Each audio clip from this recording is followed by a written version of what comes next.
আলাইকুম ওয়া রাহমাতুল্লাহি ওয়া বারাকাতুহু।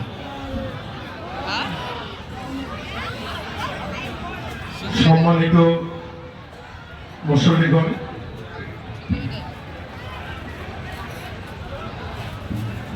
আমি খুব আপ্লুত। প্রতি বছরই ইমামনগর মাজার কমিটির পক্ষ থেকে এই দিনটি আমাকে আন্তরিকতার সঙ্গে এখানে আসার সুযোগ করে দেন। তাদেরকে আমি অন্তরের অন্তঃস্থ থেকে সালাম, শ্রদ্ধা, আদাব জানাই।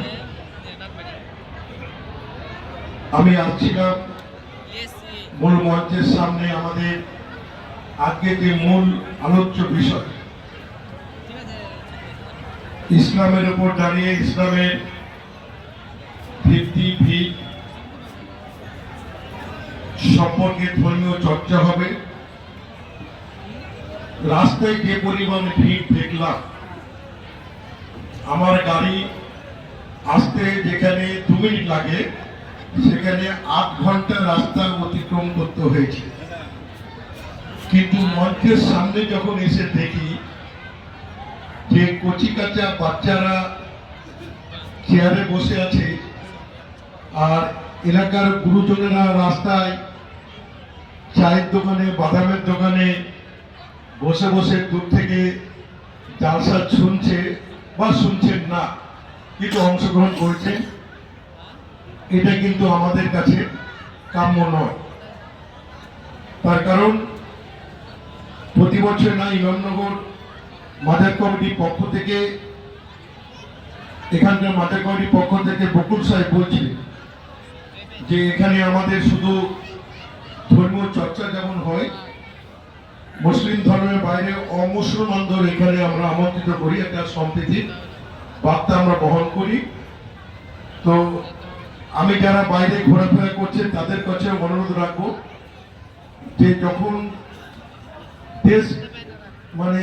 দেশ বিদেশ বলবো না, সেকেন্ড অঞ্চলের বাইরে অনেক আমন্ত্রিত অতিথি যারা আমন্ত্রিত নন, তারা কিন্তু আজকে গ্রামের মধ্যে এসেছেন উরুস মোবারকে অংশগ্রহণ করার জন্য।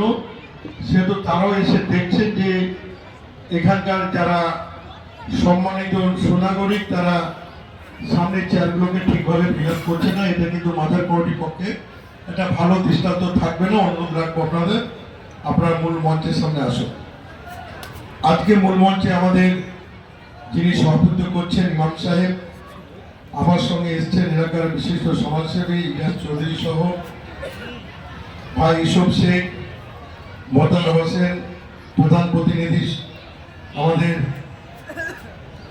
হায়াতুল, বকুল সহ সামনে এলাকার সম্মানিত মুসল্লিগণ।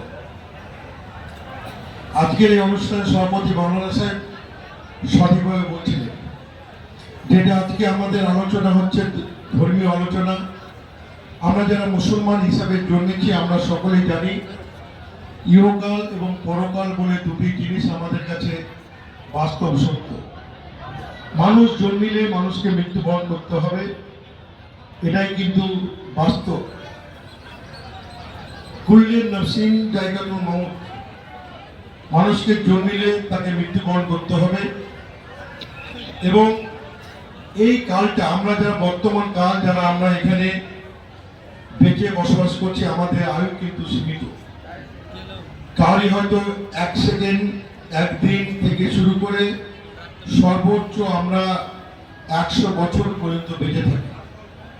কিন্তু পরকালটা হচ্ছে আমাদের যুগ যুগ ধরে আমাদের, সেটাই বাস্তব। আমরা এই ধর্মীয় জলসাগুলো করে থাকি এই কারণে মানুষকে সঠিক পথ, সঠিক দিশা দেখানোর লক্ষ্যে, যে এই যে ইহকালটা হচ্ছে আমাদের সাময়িক। আপনি কি কর্মকাণ্ড সামাজিক জীবনে, পারিবারিক জীবনে